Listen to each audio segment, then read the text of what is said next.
This is the Bristol Flyers Podcast. Welcome back to another episode of the Bristol Flyers Podcast, sponsored by UWE Bristol, with me, Joel Osborne, and I'm once again joined by my good friend Sam Hardy. Sam, how's it going? Doing very well, thanks, mate. How are you doing? You good? Yeah, all good. We're right now, at the time of recording, we are in the international break, so had a chance to get a bit of time off work. Obviously, watching Coach K and the GB team do their thing against Greece. Big win for them. Massive win, actually. I mean, Greece, they're number 10 in the world, right? Obviously, bear in mind they haven't got obviously the NBA players playing, like no Giannis, none of the EuroLeague guys playing, but you know, a big win, 78-69 in front of a packed crowd in Newcastle on that Friday. Big time win, and that was massive for their qualification for World Cup. What a game as well. And we also had Flyers alumni Teddy was taking Greece to town, really, wasn't he? Yeah, he set a record, a GB record for the most consecutive appearances in a GB vest. So, I mean, I couldn't be more proud of Teddy. Like, he's I know obviously not part of the Flyers anymore, but such a great guy on and off the court. So, you know, seeing him do his thing, and I think he hit like 3 straight threes at the back end of that third quarter, and then one to start the fourth. And then, yeah, unbelievable. Like really, really came to play on the stage when it mattered most. So, yeah, fantastic to see. And obviously great to get that packed crowd in Newcastle on what was it, a Friday night or a Thursday night? Well, it's Thursday night, I think it was, wasn't it? Like midweek night, 2,500 fans at the Virtue Motors Arena. So massive shout out to all those involved up in Newcastle in terms of selling tickets and getting bums on seats as well. Yeah, but then that was what followed by a tough old game in Turkey, wasn't it? Yeah, it was. But I tell you what, they came out. If you watch the first quarter, oh my God, they came out on fire. The momentum carried through. And they were looking really good. At the end of the first quarter, it was a really close game. It's tied at half time as well, but they ultimately fell short. 84-67, the final score. Shane Larkin sort of led the way for them pretty much. You know, this is a former NBA player, former EuroLeague champion last year. He really showed his class, and I was having a lot of BBL players as well in the squad. I think there's like 4 or 5 BBL players in this window as well, along with Coach K too. So, good to watch the games, good to get a bit of time off, but now very much back to it. We've got big coaches obviously back in Bristol now, and we've got a big double header this weekend. It's Surrey Scorchers and Plymouth City Patriots this weekend. The Southwest Derby. Here we go. Yeah. It should be good. I'm looking forward to it. I mean, it's going to be interesting to see how the team have got on, obviously, without coach in practice over the last sort of week or so. Obviously, Nick Burns has been leading the practices the last few days. But coach is obviously back now doing final prep for the weekend. But it's always that little banana skin, isn't it, when a team has a weekend off without games and then coming back into it again. But Plymouth will be the same, and Surrey will be. Surrey played last week, but Plymouth will be the same. Not having a game. They've had players away, like LVC Douche has been on international duty as well. So will be interesting. Tasty pair of games coming up. I think tickets are pretty much sold out. We just released actually a few final tickets for both of those games. So if you are looking to go, don't leave it too late. Buy your tickets now. bristolflyers.co.uk. Friday night, 7:30 p.m. against Surrey Scorchers. Sunday afternoon at 3 p.m. against Plymouth City Patriots. So get your tickets right now over at Bristol Flyers website. Big interview coming up this week, Sam. We've got Marcus Evans. Obviously, first chance to speak to a player this season. In-depth interview, sort of going through his whole career. I know you've just finished editing it together. How did you find this one? Well, it's just so nice to sit and talk to an American player for one, because I didn't know loads about some of the processes with college, well, high school first and then college, and some of the other things that go on over there. So he was really good at giving us a bit of insight about his background, the history of his playing, etc. And yeah, mate, I think it's a really good episode. I'm really excited to see how he gets on with the rest of the season as well. All right, well, without further ado, let's get straight into it. Here it is. It's the latest episode of the Bristol Flyers podcast with Marcus Evans. You're listening to the Bristol Flyers Podcast. Want it all? You'll find it here. Because at UE Bristol, we empower students to make a choice, to choose a community of bright minds and courageous thinkers, to choose to stand out, with courses designed to equip you with the most in-demand skills, to choose a mindset, the kind that employers want and need. Don't just choose a city, don't just choose a course, choose to do university right. Choose UE Bristol, not just another university. Join us at one of our open days. Search UWE Bristol today. This is the Bristol Flyers Podcast. All right, welcome back to the Bristol Flyers Podcast, sponsored by UE Bristol. And joining us now is Flyers point guard Marcus Evans. Marcus, how's it going, man? Going good. Can't complain, man. How you guys doing? Yeah, we're good. Thanks a lot for taking a bit of time out your schedule. I know it's Friday evening as we're recording this, so obviously you just finished practice, haven't you? Yeah. Just got done a little while ago. Yeah. First things first, on this podcast, I was doing a bit of research into like your background, and I was looking through like Mike Edkins's info on the players that you guys obviously give them info about your names and stuff like that. So your name is not actually right. Marcus, is it? Your first name is not Marcus. Is that your middle name? Yeah. My first name is actually Aaron, but I've gone by Marcus literally my whole life. My father's name Aaron, so like I'm a junior in that way, but he doesn't have a middle name, so I've literally been going by Marcus since the day I could talk. So yeah. That's really cool. I didn't know that until I looked through your details, and then I saw like Aaron Marcus Evans. That's really cool. So Aaron, Marcus Aaron Jr., but we call you Marcus or Deuce. Deuce is like your nickname, right? Yeah, the nickname for sure. Yeah. Not too many people. I mean, unless they were in like a class with me, and the official government name comes out or anything like that. But like I said, most people around me, they only know as Marcus. Like most people don't even know it's Aaron. You're killing us this year because you're obviously Marcus. And last year we had Marcus Delpeche, but now we've got Malcolm Delpeche. So I'm shouting Marcus and I'm like, and then I'm having to say your surname, man. You're confusing me. Yeah, me and Malcolm being my roommate too, we had a couple of those mishaps too. He'd be on the phone with his brother or whatever, and he'll say, "So, Marcus, I think he's calling my name," and I answer whatever. Where does the nickname come from? I guess just because you wear number 2 is Deuce, right? How come you wear number 2? What's the story behind that? When I was first at Rice, the first college I was going to, my teammates kind of gave it to me. First, it was because I went number 2. I had that since high school, so that was the first thing. And then one of my other friends, Quez, he was like, you are a junior, like the second. He was like, so that goes for number 2. And then our strength and conditioning coach used to always like, his motivational thing was like second to none. So it was like all the 2s things going together. It was like, bro, you might as well just go with Deuce. And I'm like, and shoot, I like it. So it kind of just stuck after that. Yeah, it's kind of just stuck straight through now, isn't it? I don't think it'll be long until people in Bristol calling you Deuce as well, do you find? Or is it sort of mini Marcus? No, I kind of keep it with Marcus. I mean, every now and again, teammates, when we're like in the heat of the moment, they might say it, but like I tell everybody here kind of just Marcus, I guess I keep 2 different personalities in America and in the UK. That's your pro persona, Marcus. Exactly. I mean, obviously you've been here for a couple of months now in the UK. How have you settled into life in Bristol so far? No, I settled in pretty well. I mean, obviously, everybody around the organization has been helpful since, even before me flying out here to the moment I got off the plane. But, it's a cool city. We've gone around, seen some nice food places, seen some of the scenery. A lot of people here are nice. So even outside of the, program or organization, you have, just people who are very nice, very helpful, very outgoing, very easy to talk to. So, I kind of got my routine now and it's kind of been an easy adjustment, coming over here. What are you finding are some of the main differences between like being here in the UK and also being back home?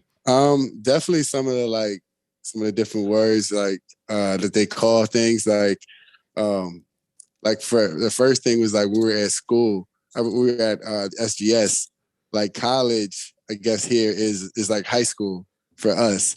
So it's like that's one thing that they were like giving heads up about. Like, you know, if you meet somebody, you meet a girl and they tell you they're in college, that doesn't mean college, like where you're from. Like, you gotta be Yeah.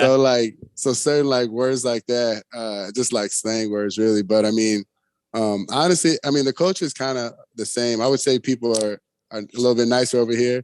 Maybe it's just, you know, the city of Bristol or whatever, but you know, it's kind of very similar. I would say maybe just the food is a little bit different, but even in that area, like it's not even,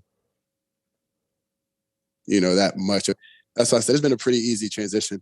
What's your favorite piece of British slang you've heard so far? I started using just saying cheers instead of thank you and everything. I started using that all the time now. Like anytime something happens to somebody, cheers. Cheers, mate.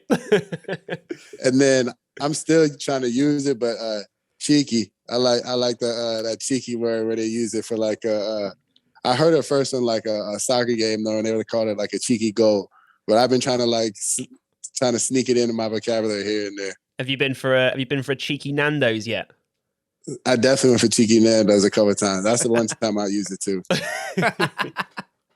What about like other places to eat in Bristol? Have you like been out and around the city and like you talked about like going out and eating and stuff? What's your favorite place you've been to so far? There's been a few good places. I know the Boston Tea Party, right kind of close to where we live, has a really good breakfast spot. We went there. There was one spot in the city. I want to say it was like the Something Turtle. It had a really good like a brunch spot. So definitely those. And then obviously I just went to a couple of the things that we have as sponsors, the Papernos, the pizza place.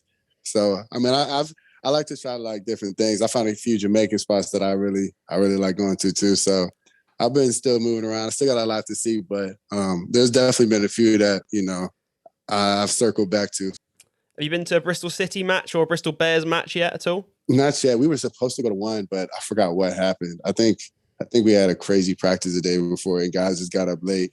But we definitely all said we want to go to – I want to go to one of both, honestly, just because, one, I know football, you know, they call it over here. So I know that's like – the different level of energy. So I definitely want to see a match here. And then just rugby alone. Like I've never seen an actual rugby match. I kind of see it, you know, outside of our weight room when we're lifting. I see some of the SGS teams, you know, practicing and the rooms kind of look a little crazy. So I actually want to, you know, sit down and see a full match for myself. So that's definitely on my bucket list before I leave here. I got to see both of those. What's like an American's take on rugby? Is it like a British version of American football? Like how's it seen over there in the States when I guess there's not really a massive league out there, is there? Yeah, no, I mean, it's not big at all in America. Because I mean, yes, I guess it's kind of like looked at as like American football without pads, basically. Like that's the way, I mean, I know for me, I don't want to speak for everybody. I know that's what I thought. Like it was just basically like American football, just no pads. And so it was like, you know, it wasn't a huge thing. Since you have American football, you have, you know, the NFL, you know, that's what you're going to watch instead of, you know, rugby. But like I said, it's definitely, from being over here, I've seen already by watching them work out, like, okay, the rules are definitely a little different. Like there are definitely some stuff going on. It's not just like American football. And then it looks interesting. So, like, since I'm here, I definitely want to check it out for myself and get my own opinion on it. You're going to be so surprised at, like, how long they go for, because obviously in the NFL, just to play and then, like, huddle again, all the rest of it, and they're just going, and it is insane, I'm telling you. That's another thing, yeah. The constant going, like, NFL, you get 10, 15 seconds if it's a long play, and then, you know, you get a break for another, like, 25 seconds, 30 seconds before you go again. So, like, yeah, those sports that's, like, constant up and down, it's going to be weird to see it like in a football wise doing it like that. Yeah, 100%. Put that on your to-do list while you're down here in Bristol. For sure. Obviously, at the time of recording, we're in the international break right now, so no Flyers games this weekend. I know Andreas has been away with the GB team as well. Right. What's it been like in practice this week? Has Coach Burns been running the sessions? Yeah, Coach Burns has been holding things down. Our Coach K's over there with the national team. But I mean, practice has been good. First thing, I was with some injuries, some bruises. So, we kind of, have them focus on those things, try to get right now that we have that window. But, still take this week to get better. Honestly, knowing that we have a week off before we play, you can go a little bit harder in the weight room, get a little bit more physical in practice, get a little bit more, competitive. So it's really a chance to, kind of, really use this week to get better and, just get on a good roll going into next week when games start back up again. We're going to, in a set, we want to start talking about like your whole basketball career and all the rest of it, which is going to be really cool. But before that, right. I think people would like to know, like, what sort of things do you like to do to like unwind? What do you like to do to chill out and all the rest of it? Honestly, like I'm real just in the room. Like everything I need is like right in my bedroom. Like I need a movie, maybe some video games, and then some good food. And I can call it a night. Are you big on Netflix right now? Are you watching much on Netflix or anything like that? Yeah, for sure. I've watched. I'm not gonna lie. I think soon Netflix might have to start coming out with even more stuff because like I've been running through shows and movies left and right. I know. Obviously, we're kind of entering that period of time right now. Obviously, where it's pretty. I speak to a lot of American players who come over and play professionally overseas. Mm-hmm. It's probably like the toughest time of year for them because. It's holiday season and the schedule's quite thick and a lot of players sort of living away from home for, miles away from their family. Obviously, we just had Thanksgiving as well yesterday. And obviously it's not really celebrated over in the UK, but did you get a chance to do anything with like the rest of the guys or anything like that? I mean, not really. I think, we had practice. Practice ended a little bit later in the evening. So, a couple of guys talked about it, but, it's kind of a last minute thing trying to get stuff together. So, it's definitely a tough time. Like you said, being, far away from home. But it's one of those things, it's what you sign up for and, you're doing what you love. So you got to always, see the bigger picture of it. So, it's tough, but like I said, there's a lot worse things people could be complaining about, so, it's always a silver lining.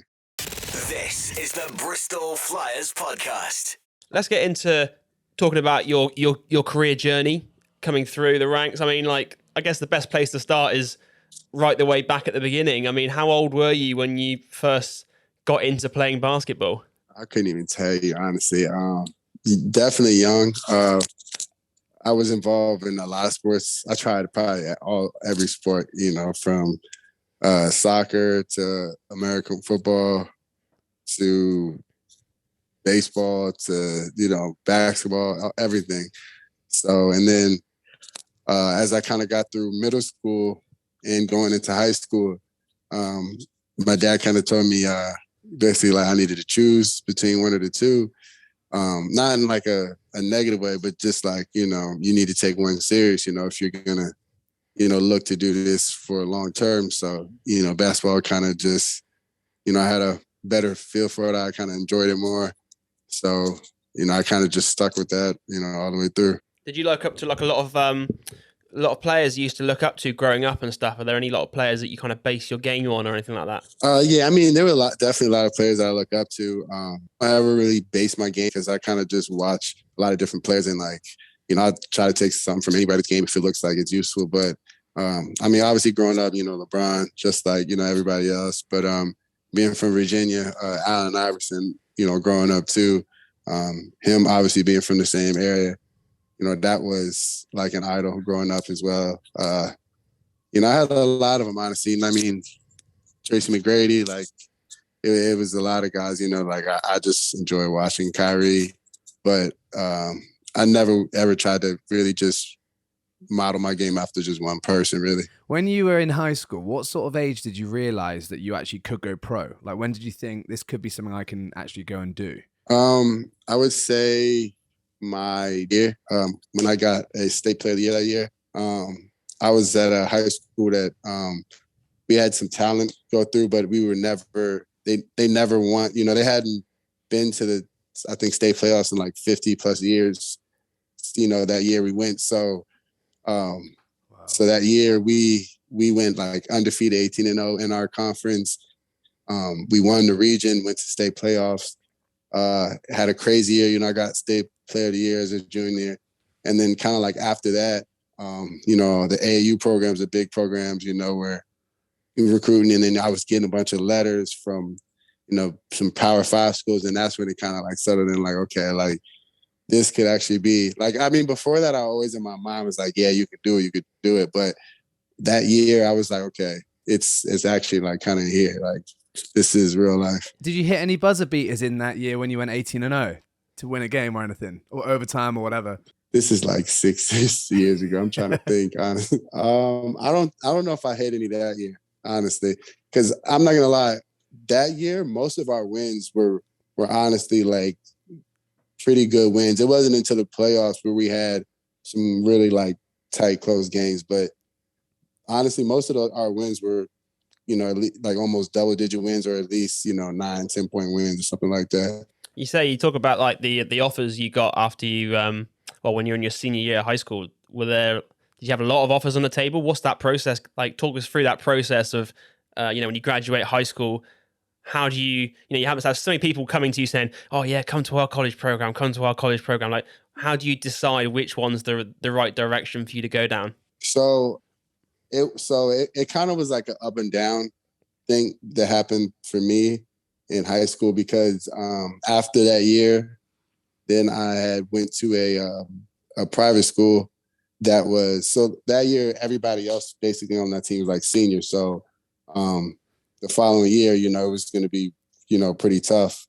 And there was a private school where all guys that I grew up playing basketball with AAU, they were ranked, number one in the state. They played a national schedule. So they played, Oak Hill, Finley Prep, those type of schools. So for my last year, I went there, and the thing was, and I played with an AAU program, the Boo Williams AAU program, and the summer I had wasn't the summer I expected. And so like I made an adjustment, playing with, there were like 2 other guys on that team that were ranked, top 60. And so like I went from a big adjustment. So like a lot of the Power 5 schools that I had recruited me at the time kind of slowly went away, and I had a bunch of the mid-majors left going into my final year. So really it was kind of like, once the mid-majors, the Power 5s went away, what became big for me was kind of just like, all right, loyalty, or like which coaches actually like are believing, or like, yeah, when you get here, like I do have faith, because, before it was just all, it's all kind of the same pitch, telling you what you could do, comparing you to other people that's come here like in your position and saying, they did it, you could do it too, kind of all the same spiel. But when you get through the process, you kind of find eventually like what's important to you. And then that makes it easier kind of to, cut some schools away and decide on which school fits for you. So you went to Rice in 2014. Obviously, you built that relationship with Coach Rhoades. Was it Mike Rhoades? Who was your coach all the way through your college career. You spent the 2 years at Rice, and I think from my numbers here, you led Rice in scoring 21 points a game in your freshman year, all conference USA freshman. It's interesting. I tell you what, like a lot of players from this Flyers team this year played in conference USA at some point in their career, right? That's quite, I guess it's not quite often that you really see that. Yeah, definitely at least 4 that's been in conference USA right now. I think Trajan played, and Mike, and obviously Zach as well. They played conference USA. So, it's like I was chatting to Coach about it, and I was like, "Oh, it's just a bit of a Conference USA scouting trip, is it, this summer?" No, honestly. Yeah, but obviously, you were coached under Mike Rhoades. In your second year, 19 points a game. So again, leading the team in scoring. And then you decide to transfer to VCU. And was that in line with Coach Rhoades moving over there as well?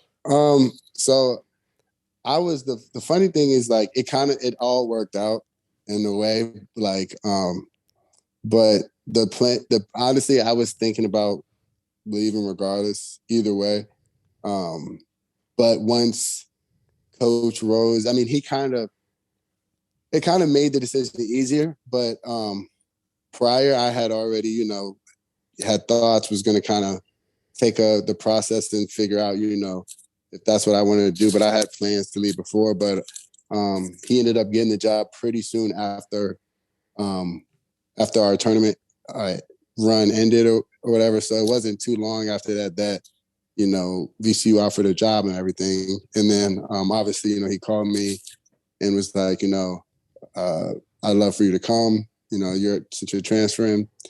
And honestly, I didn't think I was going to have that many like offers when I went to transfer, because coming out of high school, I told you, like, the P5s, you know, they kind of fell off, and I was kind of left with a lot of mid-majors. I had a decent amount of offers, but, you know, all the top schools were away. So when I got ready to transfer the second time, you know, I had, within, like, I want to say 2 days of me making it official, I had like over 18, 20 offers, and like they were all like almost Power 5 schools, you know, from Kansas, Duke, like we're contacting all the way down, you know, like to, you know, obviously through VCU, and then schools that were recruiting me in high school. So it was like one of those like, whoa, like this is that feeling, you know, all the schools kind of want you. So, but in the end, I mean, it kind of made sense for me, because one thing, I wanted to be a little bit closer to home when I was in Texas. And then, you know, Coach Rhoades obviously being there, he, you know, told me, and it was kind of understood, like, all right, 2 years, you know everything that I can do. You've seen it up front. You know, we've turned the whole program around. So it's like, why not come home, you know, and do the same thing? And in my eyes, I'm like, if you do it at a, you know, VCU's not a small school, but a smaller school than, you know, these big names, then, you know, it just looks that much better. So at the end, I was like, you know, VCU just made sense. Are you still in contact with Coach Rhoades at all? Do you still speak to him about like this career and all the rest of it, or not really? Yeah, I mean, we've talked. I mean, obviously right now, you know, he's in the middle of his season right now. So, you know, wishing, obviously, you know, I'm not wishing them all the best. You know, right now they're in the Atlantis tournament. They just beat Syracuse, I think. So, you know, they're making some noise, yeah. So, but yeah, definitely. I mean, all the coaches from the VCU staff, you know, I've talked to them since I graduated. That's really cool how they like stay in touch with you. I think after, you know, with the former players, especially the ones that go on to play pros, just goes to show that they care about, you know, the pathway that their former players are going down and stuff like that. I think that's really good. Am I right thinking, like, once you joined VCU, you had to like sit out a year as a redshirt? Right. Just like for the listener, like, who doesn't really know what that means, like over here in the UK, what does that mean when you have to like sit out a redshirt year? So, and funny, they changed that rule now, like after you graduated, but that's beside the point. But yeah, so basically it's like I guess it was to discourage guys from just transferring and going wherever they wanted. So basically, like, if you go from one school or university to another one, you have to basically that next year, you're not allowed to participate in any games. You have to basically take a rest year. Like you can practice, you can do everything else with the team, except travel to away games and play in any home or away games. So it's almost like, I would say, like, you got a full year suspension of just playing. So like, you're just allowed, like I said, you're just allowed to work on your game. You can be a part of all practices, you know, do all those things. But you're not allowed to step foot on the court. And like I said, I think they just did that. That's it, kind of discourage guys from all transferring and going to the same school, you know, being able to play right away, or, you know, X, Y, Z. Wow, I did not know that at all. That is actually, I suppose, I mean, is it a good thing? I mean, they've changed it now, like you said, but do you think it was a good thing or not? Yeah. I mean, no, I don't really think it's a good thing, because at the end of the day, like, I mean, if guys want to go play, you know what I'm saying, decide, just like coming out of school, it's their choice, you know what I'm saying? If any, and sometimes it's different situations that just don't make sense. Like, a guy might have gotten over-recruited, you know, like coach might have lied to him and, you know, brought somebody else in here, now he's not seeing time, or you know, a guy might have issues going on within the school or even their family. He might need to go home because some family member is sick and he needs to be closer to home. So like, there's a lot of reasons why I think like it doesn't make sense that guys shouldn't be punished. But I mean, for the reason why they're saying it, like they don't want guys teaming up, I think it's like at the end of the day, if they want to do that, let them do that. They still got to figure out like there's only one ball. Like, so if they still got to figure out how to play, you know what I'm saying, at the end of the day. So, but I'm glad they changed it now. So I imagine that redshirt year was probably especially tough for you personally. I know I'm right in thinking that was when you picked up your first serious injury. Yeah. So it was already going to be an adjustment, you know, obviously just coming off of 2 good years at Rice, being in like in my mind, I'm like, okay, I'm in a good zone. I'm in a good rhythm. So now, okay, I got to take a year off. But, you know, I took it the right way. I'm like, okay, you know, I'm just going to, you know, work as hard as I can and, you know what I'm saying, just be fully ready for the following year. And then I end up tearing my left Achilles that year. So obviously that's my first real injury, you know, ever. So it's a little bit like eye-opening. And then, but I'm able to get over that one a little bit better because I'm like, okay, put it in retrospect, I had to sit this year out anyways. So if this was going to happen, you know, this is perfect time for this to happen. You know, I have the whole year to get myself right. So, you know, that's really what my year ended up turning to be focused on. Instead of just being able to just, you know, work on my game, I was, you know, kind of rehabbing and just focus on my Achilles that whole year. Did it change the way in which you now look after your body as well, or is that just were you already being pretty good at looking after your body? No, I was terrible at work. I was looking at my body. I'm not even gonna lie. I was awful at. I thought I was invincible. Cause like I said, I never got hurt. Nothing worse than obviously like a sprained ankle that everybody gets, or you know, bruises or something like that. So like, I never had a serious injury. So I was extremely athletic. Like I was able to just walk into the court and not stretch and you know, and go get 20, like it was nothing. So to me, it was just like, all right, I don't need to worry about that. I just step on the court, you know, and I can turn it on. And then honestly, even after that, I got better, but it wasn't until the second one where it was like, okay, now I know this isn't a game. Like, did you was it your other Achilles? Did you say you did as well once you recovered from that first one? Right. Yeah, it was the opposite Achilles then. Oh my. Yeah, it was the following summer then. So once I got back, I was back for a few months feeling good. And then that summer following, I tore the right one right after that. And so it was like back to square one. How kind of like that must have been like super challenging, like in terms of obviously physically, like going through the rehab process, like for a second time. But then mentally as well, I imagine that must have been, you know, really like a massive struggle. But, you know. Nah, for sure. I would say the thing is like the first one, it's bad, but it's like you're very naive to it. Like I said, I've never been hurt before, and especially not Achilles. I've never even had an Achilles pain, you know, before. So for that to happen, it was like, okay, everything is new to me. So like and sometimes being naive is a good thing in this world because like I didn't know how long it was going to take. I didn't know what was supposed to happen. I didn't know like what doctors believe. I was figuring it out day by day. So I kind of was going in there like, you know, still believing I was who I used to be. So I was, you know, trying to walk before I was supposed to walk. I was trying to, you know, jump and get back on the court before I was supposed to. And I was doing stuff like, you know, like, okay, what exercise do I need to do? And I was doing them 10 times more than I should have been in my room. Like, and in that way, I think that got me back, you know, quicker than I should have been.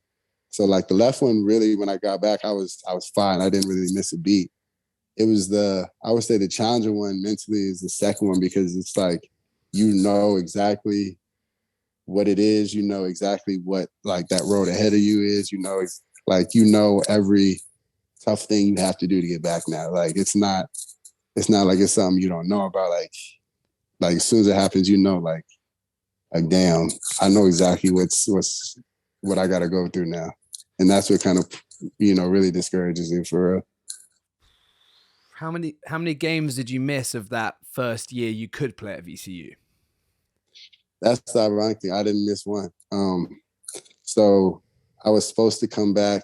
So the Achilles, they told me at least a 6-month injury. First one, I came back. Both of them I came back in.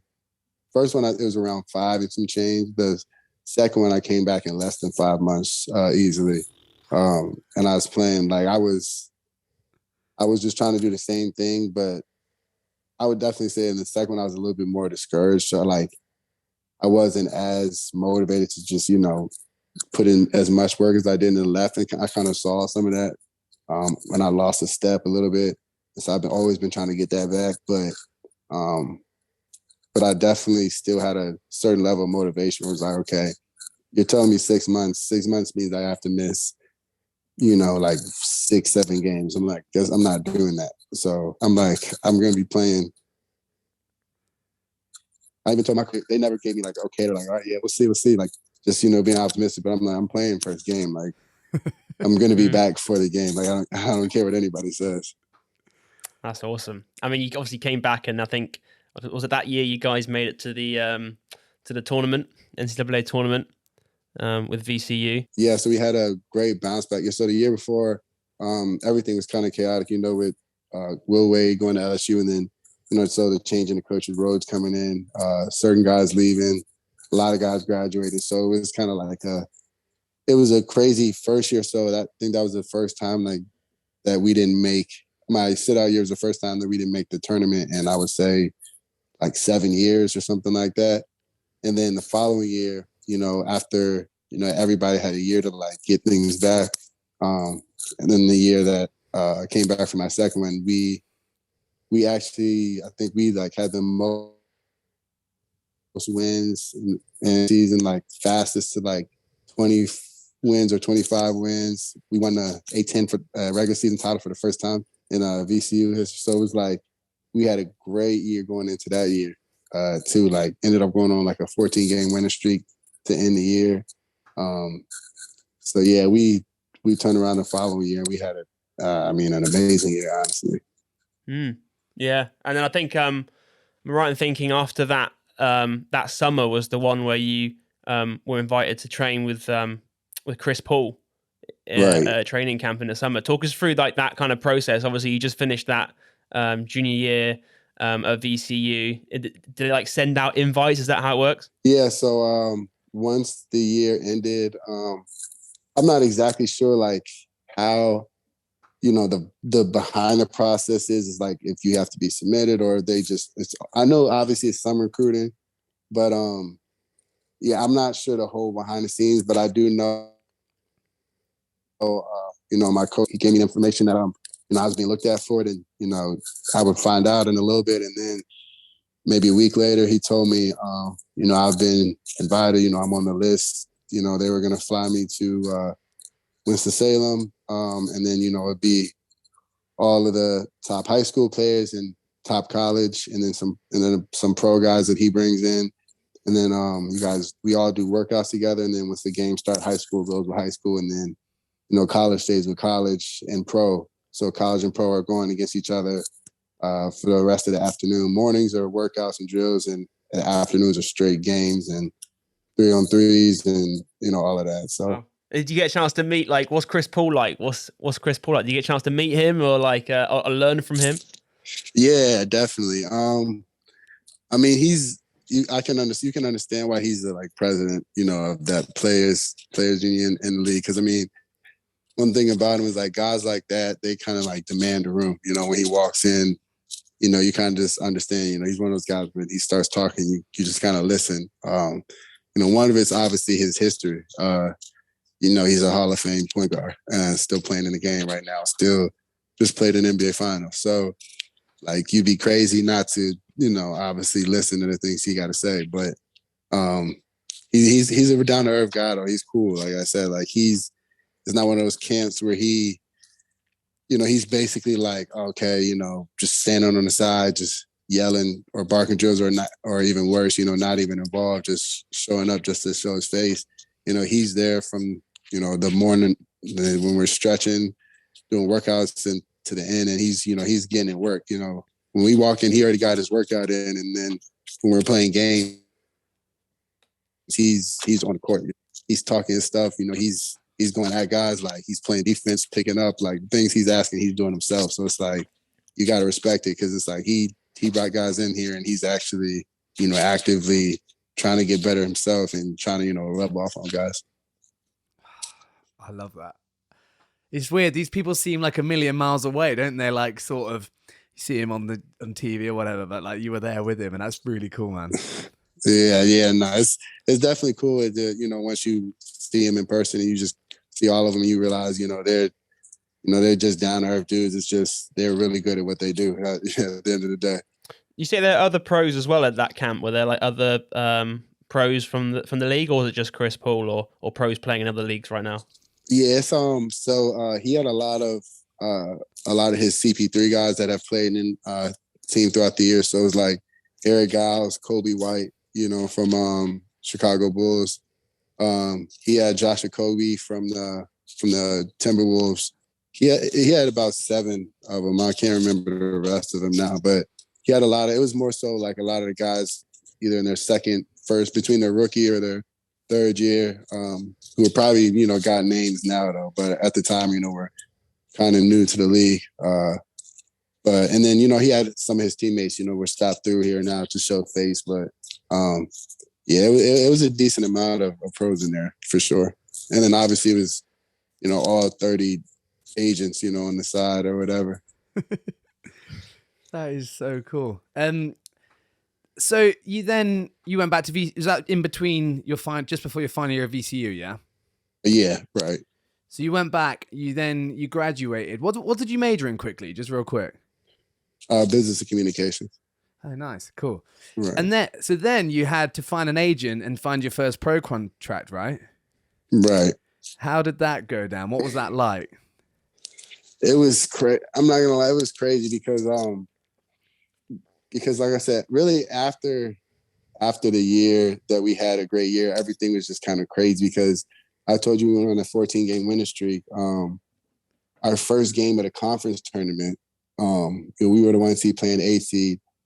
I go down again, I mess my knee up. So we lose that.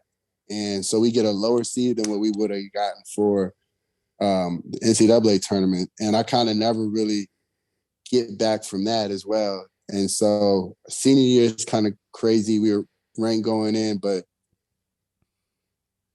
I think it was an up and down season. COVID hits. So my class was the year that, COVID hit. And when we go to our conference tournament for that, it gets shut down as well. So our season just kind of right in the middle of it after up and down season just gets, shut off right before March, where that's kind of a chance to, prove things in March. So coming off of that, it was just really weird because it's like, finding an agent is one thing. And then everything that you're hearing, you don't know what's like, you know that people are being trustworthy, but it's just tough to gauge anything because it's the first time anybody's dealt with this. So you have nothing to go off to say like, oh yeah, this sounds good. Or like, oh no, this don't make any sense because nobody's dealt with this before, that pandemic. So it was like, you're just really figuring stuff out on the fly, like figuring out, are these numbers good? Is this contract good? Or are they just using this as an excuse? Like a bunch of things. So it's nerve-wracking, like I said, because it's being that class that it's like, you got to figure it out on your own, kind of. How does it work? Like, does the college help you? Like, does the college have links with agents that they like to use to help players go on and get pro contracts, or is it very much like, thank you, you've graduated, you're on your own now, like, good luck finding an agent and trying to find a pro club to play for? Definitely more so the second one. If you have, obviously, the bigger schools, the bigger coaches, I'm sure, have people that they know that they can kind of steer you towards, or, might tell you they have a relationship with, or, some coaches might, a lot of the coaches will have people that they know. But And, they might give you advice. They might send you stuff depending on, your relationship or again, how big your coach is or the people he knows, connection he has. But for the most part, it's really you finding, an agent. The better you play, the easier it is because they'll come to you. But like I said, it's just you finding an agent. It's kind of like the college process all over again. And then just kind of figuring out. You have to narrow it down and choose one that you feel, trustworthy with. And you find yourself with Coach K reaching out. Like, how did that process all come about? Like, I imagine you must have had quite a lot of offers to play professionally overseas, different countries. Kind of, what was it that about the Flyers and about Coach Kapoulas that really stood out for you and made you want to come and start your career in Bristol?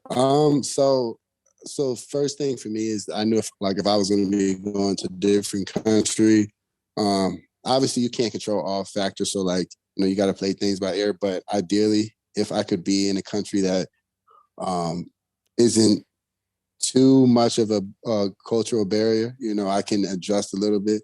That would be preferable. Especially for my first time as a rookie, going somewhere else. So, England, obviously check that box where it's like, okay, same language, the culture is not that much different. And then, my agent has had a relationship with him before, Coach K, had done business with him before and has heard about him and said, nothing but good reviews about him being a stand-up guy. And then some of the things Coach K said, honestly, were they kind of echoed some of the things that I heard from Coach Rhoades going into Rice, coming out of high school, about just, the freedom, the trust, all of that thing. So, biggest thing is being a rookie. I believe, you can't really just go to a big club necessarily if,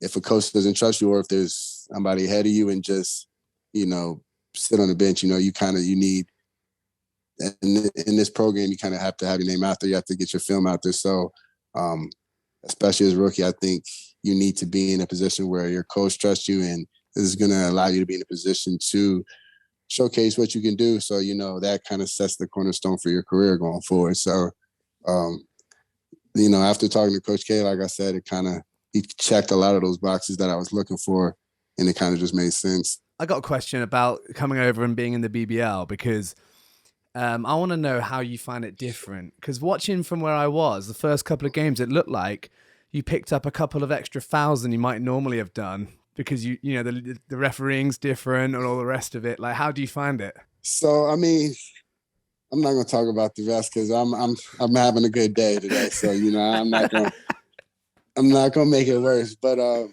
definitely.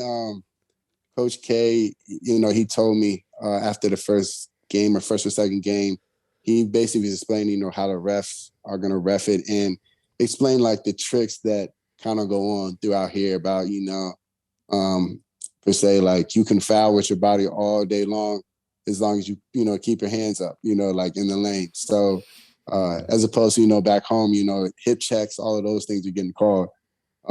So like he just taught me little things, little ways around it. And then biggest thing is, he told me, to use that as an advantage for me, or a chance to learn for me because things like that happen, even if you don't get the call sometimes, can't dwell on it. It's a chance to, deal with some adversity, but, better yourself during those times. So I know that's one of the things sometimes refs can get to me. So that was the second thing he told me. He was like, even with these tricks, they're not always going to be, in a lack of better words, nicer words, they're not going to be the best. So he was like, you just sometimes got to move on and just keep playing your game. So, I kind of gotten better with that throughout the season, just not letting it affect me. And what about the standard of the players in the rest of the teams and stuff?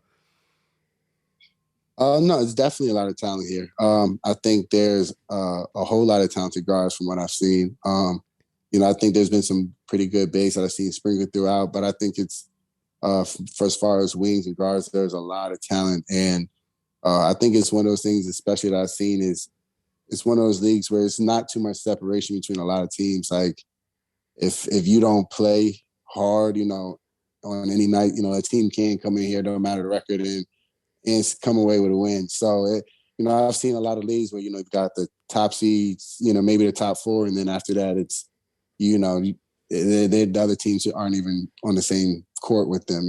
They're getting wiped off the floor. But here, even if you see a 20-point win here or there, like, I don't think that is necessarily the story of the game. It's usually just a team at a bad shooting and stuff. So that's definitely something that I like, because it definitely forces teams to have to play every single night here, because like I said, any team can come on any floor and win. And how have you sort of found the adjustment in terms of like you settling into the team and everything like that on the court? I mean, obviously, like you said, we talked about it earlier, but a lot of guys obviously playing in the same conference over the last sort of couple of years and stuff at college. So you guys are all very much aware of each other before all linking up together. But it seems like the team chemistry this year, so early on in the season, it's probably the first time, like personally, from that I've seen, that the team chemistry's been so high so early in the season. Yeah, for sure. I mean, the biggest thing is it's a lot of just great dudes like outside of basketball. So when you have great guys outside of basketball, it makes basketball easy. And that's the thing, guys get along off the court. So, on the court, it kind of makes it a little bit easier. Guys are a little bit easier to talk to. So chemistry wise, I think we have a lot of chemistry. I think nobody on this team is selfish. Every time, even if somebody's making mistakes or taking a bad shot, like, I think everybody on the team knows that person is doing it in the realm of, I'm trying to do something for the team. I'm trying to get us back. I think now it's literally our only thing now is just figuring out our roles at points in the game, and just understanding, getting a better understanding of each of our roles, and being all-stars in those roles. Once we get to that point, I think, these close games that we keep having, we'll go straight to wins, because there's a lot of them definitely that we all know that we left on the table. We are going to have to start wrapping up at some point soonish, and we've got the mailbag obviously at the end with questions from fans. But one thing that you probably don't want to be thinking about too much right now, but is interesting to hear a little bit, is like what could life look like after basketball for you? Like what do you want to do once your playing career's over, sort of thing? It's a lot of things. I mean, sky's the limit. I mean, I know right now, real estate is something that I'm interested in, because at the end of the day, there are certain categories in this world that people are always going to need. People need food, water, and a place to live. That's always going to be something that people need. So that's something that I definitely plan on, dipping in here soon. I've been kind of versing myself, kind of setting that up. But I'm open because, like I said, at the end of the day, basketball opens a lot of doors that you may have never seen coming. So, who's to say, and, let's say another 10 years I play this game, I get an opportunity to do something to make me a lot of money and that I'm good at, and that's still in the realm of sports that I would have never thought. So I definitely have things that I'm interested in, but there's nothing that I'm closed-minded on as far as, what my futures look like, because I know this basketball thing opens so many different doors for you that you least expected. I think that's awesome. And there's so many players, especially with COVID and stuff, because so many leagues have had to stop completely during COVID. Right. It's sort of almost given a lot of players that I've spoke to, it's almost brought that to the forefront in terms of what they want to do after they finish playing basketball, because, it's so tough in these kind of careers. You don't know, when your basketball career could end. So always having that backup plan seems to be quite a big theme on this podcast in previous episodes when we spoke to players in the past, that they're always trying to look at, what they want to do after they finish playing. So I think that's really cool that you want to get into like real estate. That's awesome. Yeah, for sure. This is the Bristol Flyers Podcast. Sweet. Right, let's get into the mailbag segment. We asked fans to send in their questions on social media. Sam, we've got there's not too many. We've got a few. Sam, do you want to go first on the first question? Yeah, so Darcy, who's 9, he on Facebook asked the question, how many hours a week do you train? How many hours? That's a great question. I would say we are doing about 3 to 4 hours a day, team-wise, 5 days a week. So really about 20 hours we're doing something as far as lifting weights or something basketball related. at least 20 hours a week. But, if you're feeling motivated that week, you go in there and get some extra hours on your own. So, but I would say at least 20 for sure right now. Is it a bit less on sort of weeks like this where you haven't really got a game this weekend, or is it like for example this weekend, are you very much like unwinding, or are you with no game this weekend, are you trying to figure out ways to get extra workouts in or anything like that? Oh no, I think it's huge to like keep the same routine, especially in a week like this. So if we've had the same week, as far as Monday through Friday with practice, all the schedule's been the same. But having Saturday, Sunday, no game, I think one of the days definitely I need to try to find a way to get in the gym just to keep that routine going. I think that's huge. Good stuff. We've got a question from Instagram. This one's from Coach Johnson. They want to know, how did your time in the 757 prepare you for being a pro? Coach Johnson, that's my guy. Shout out to him too. But 757, I mean, lack of better words, I mean, they breed dogs out there. So, I mean, you come out of the 757, you prepare for anything. It's nothing that's going to scare you. There's nobody that's stepping in front of you that's going to put fear in your heart. So that's how I prepare me. So no matter who we're going against, I expect to win. Am I right in thinking I know I saw it online after you finished your between VCU and Flyers, did you take part in the tournament, isn't it? I see it on like ESPN. It's like that $1 million tournament, isn't it? The TBT tournament. Do you play for Bleed Virginia? Yeah. I played with Bleed Virginia this past year. What was that experience like? Is that something you always wanted to do? I've seen it. It's been around for a few years now, isn't it? Like that TBT tournament. Yeah. No, it was a great experience. I mean, it wasn't something that I've always wanted to do, but it was something that I've heard about, and it was a great opportunity. And then once, it kind of presented itself, my schedule lined up in perfect timing when they, were looking for roster spots, and they contacted me, and, it worked out perfect. So, I mean, I got a chance to play him there. Didn't obviously get as far as we wanted to go, but I think that was, a lot of those teams that have been playing for years now. That team was kind of just put together.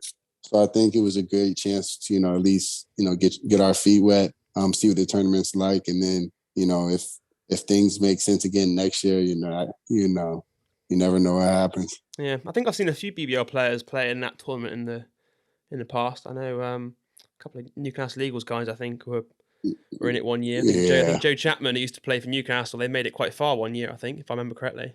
Yeah. I think there's definitely a few that's played in there.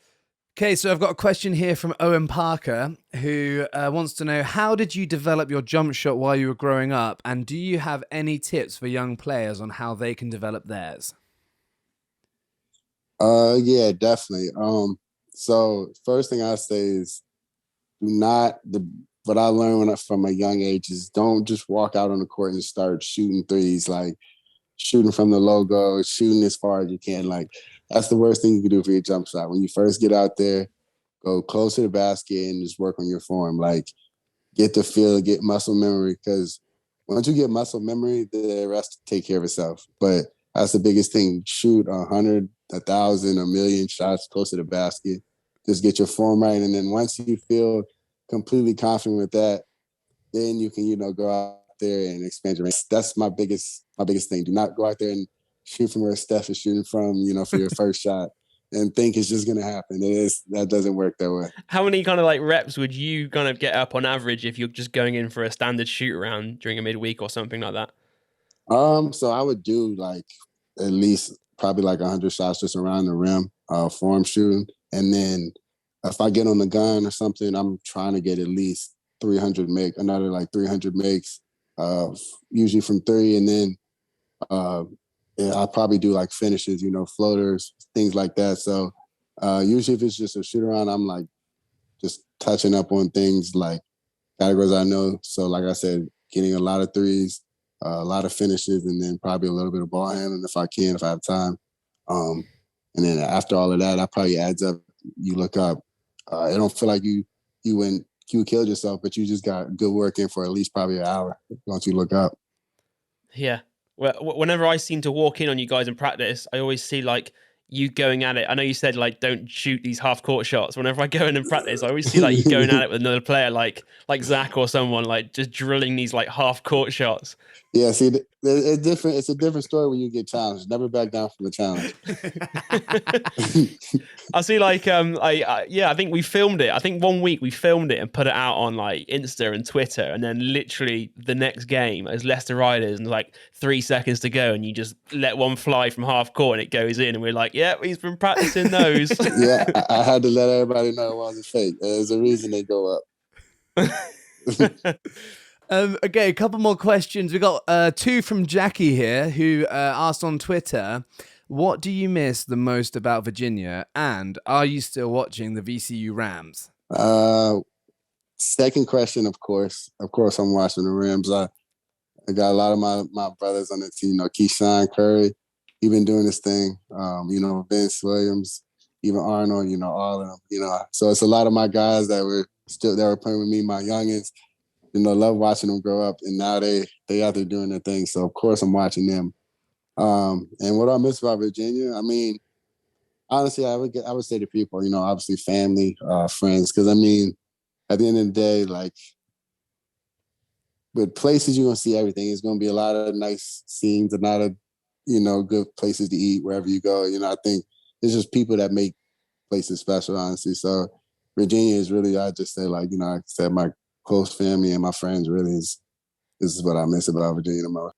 Are they still? Are you sending them the links to watch all the Flyers games? Are they keeping up with how you're getting on over here? Oh yeah, no, for sure they are. They all got the BBL app, so they all tap in.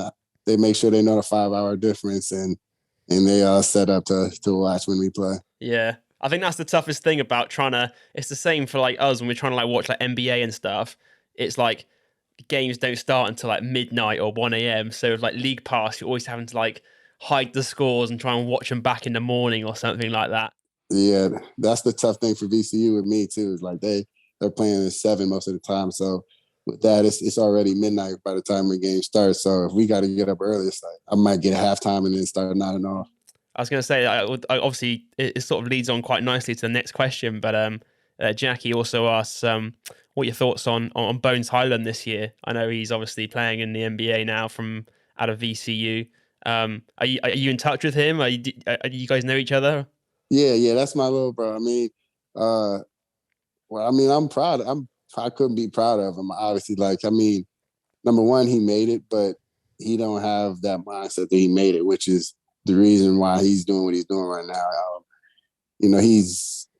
He's fit. One thing about him is he definitely fit us from day one when he came in there. Like, you can see that a mile away.